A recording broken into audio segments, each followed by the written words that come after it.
Welcome, everyone, to today's episode of Getting In, a College Coach Conversation. I'm Sally Ganga from College Coach. I'm excited to note that we've been a featured podcast last week on Amazon Music. So welcome to any new listeners who found us there. Thanks so much for tuning in. And regular listeners, if you haven't tried Amazon Music yet, check out their platform for a great listening experience. For my second segment, I'll be talking with Lauren Randall, former admission officer and college counselor, about being kind once admission decisions are released. Please do listen in because this process is quite stressful. So it's always a good idea to be mindful about what it means to be kind in this space. And for my third segment, I'll be talking with Elise Krantz, college coach veteran and champion of all the details of the Common Application and applications in general, about the nuts and bolts of submitting applications and following up once they are submitted. But for my first segment, hopefully you can see Jen Willcox on the screen if you're watching the video. She is a college coach, college finance expert, and she's going to be talking to us about student loan borrowing basics. Welcome, Jen. Hi, Sally. Thanks for having me. Borrowing basics, great topic. Yeah, it's super important. I know people who are paying off student loans, so I can't think of anything that's sort of much more crucial than this. So let's kind of start with the different kinds of loans, because I also do think that people aren't aware. Like, I talk to students about loans and they're like, I don't want to take out loans. I've heard the stories. And I'm like, wait, there are loans that are favorable rates that are very reasonable. And then there are loans that, yes, you should run away from screaming. So maybe we could get into some of that. Yeah, before we get into that, I always like to give people some homework and things to think about before they think about borrowing. One is, who's going to borrow? Is it going to be the student? Is it going to be the parent? How much are you going to need to borrow? How many years are you going to need to borrow? A lot of people think of one and done, quick year we need to borrow, but you're probably more than likely going to need to borrow for, if you're doing a typical 4-year education, you'd need to borrow for all 4 of those years. And the last one is, do you have other children that you might need to borrow with? So there's a lot of things to think about as we kind of go through the different types of loans. But yeah, definitely great question on the types of loans. So there are direct loans that come from the government, and then there are private loans that come through private entities, whether that's a bank or a student loan provider, some state agencies, or sometimes even the college themselves offer institutional-based loans. So yeah, that's definitely kind of the gamut of the typical traditional student loans. There are other ways sometimes people like to borrow, but those are kind of the ones that are earmarked just for college cost. And why don't we start with, maybe you can tell us a little bit about the federal student loan program. Yeah, great. That is a very popular one. So the federal student loan program is through the federal government, and it's really broken out into 2 different types of loans. The first one would be the federal direct student loan. The second one is going to be the federal direct parent loan. And both of those, to apply, you would start with step 1, filling out that free application for federal student aid. For those with students in college or freshmen that will be entering next year, that form, I know it's been delayed, but it is, give a plug that it is opening hopefully by December 31st. So very soon. So keep your eyes and ears open for filling out that form. So the direct loans to the government are eligible for any U.S. citizen or eligible non-citizen would be eligible to borrow through that loan program. And as a student, it is grade level specific. So when you come into college as a freshman, you can borrow $5,500.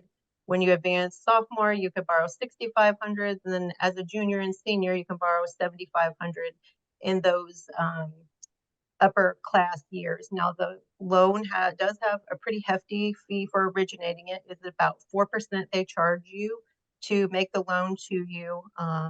There is a 6-month grace period before the student would have to enter repayment. The amounts that a family or a student can borrow would be regardless of a family's financial need. However, if a family does show financial need, it could be a portion of that loan would be what's called subsidized, meaning the government will cover some of that interest.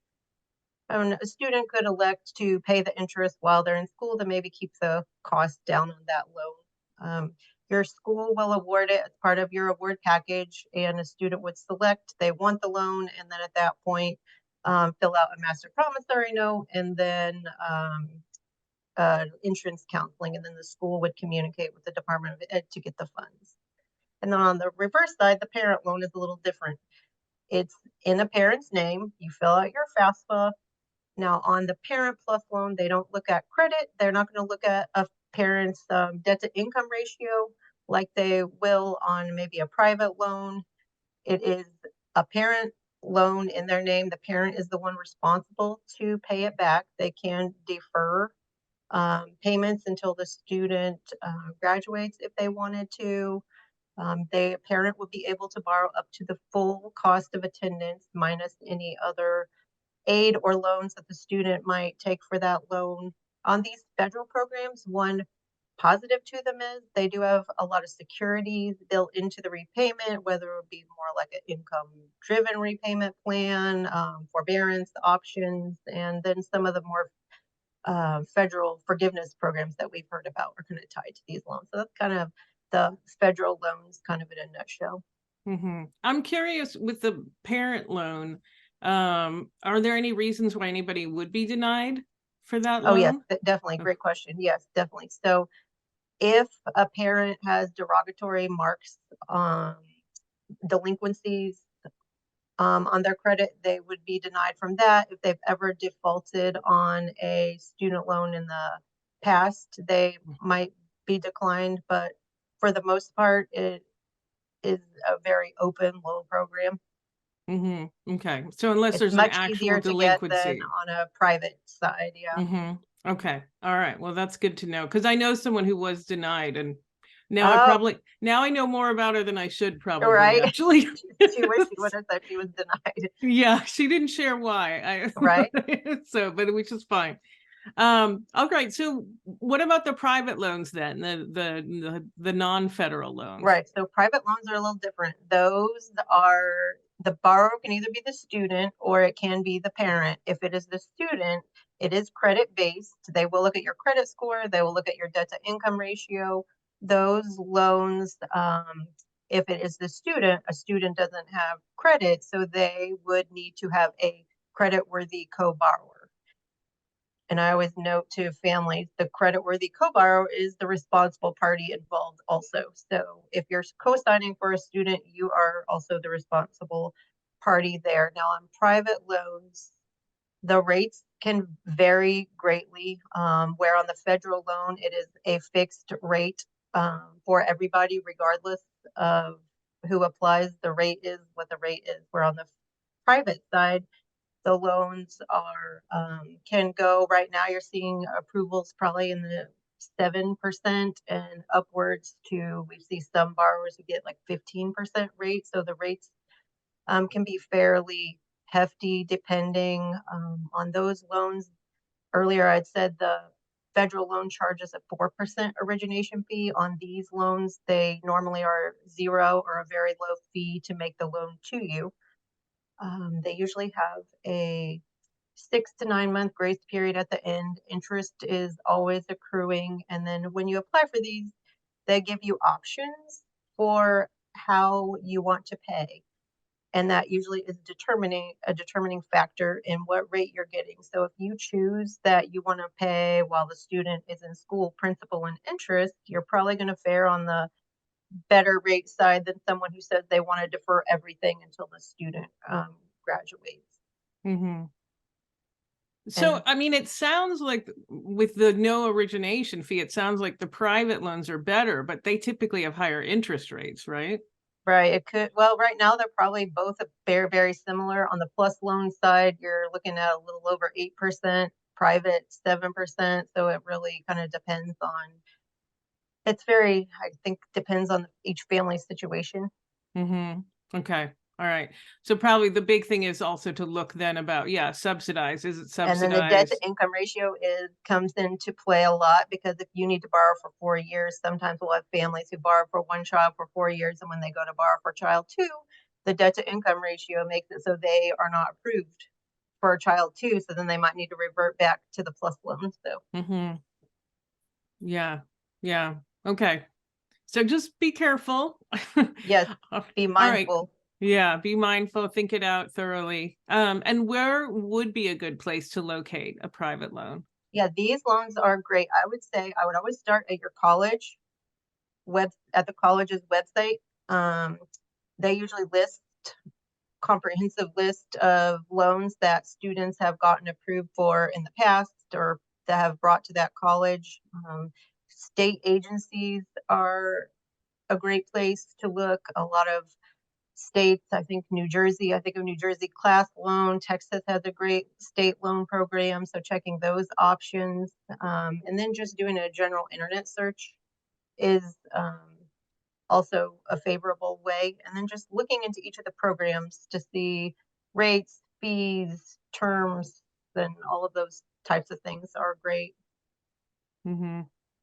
And any final thoughts to share with those who are looking to borrow a student loan for college? Yeah, great. I think I could get on my soapbox for the next rest of your podcast, but I Yeah. won't do that. I think the big thing is borrow wisely. As you can see from the Parent Plus loan, it's easy to borrow loans these days. So borrowing wisely, knowing what you're getting yourself into, planning and figuring out, can you and or your student who's borrowing, can you afford these loan payments? Talk to your student. What is major are they looking at? What's the starting salary going to look like for them? There is the Bureau of Labor Statistics has some good tools on determining what a starting salary would look like, figuring out what that is, and then doing some loan repayment calculators. Bankrate.com has a great, easy to use loan repayment calculator. What's our payments going to look like? Does that fit into what you or your student want to get yourself into? On our team, we counsel families a lot who've borrowed what I call blindly and are upset now that they're in the situation they're in. So, I would hate to see you or your student be the one where the family is kind of stuck putting off retirement, or a student living in their family's basement as they're trying to get started. So, just make sure you're well aware of what you're getting you or your child into. Hmm. Yeah, it's funny. I always try and make it concrete for the student. Like I took out loans, but I took out like 15,000, right? So what I tell Right, students is that meant that I was driving a used car for a long time. Totally right. worth it. Never regretted it.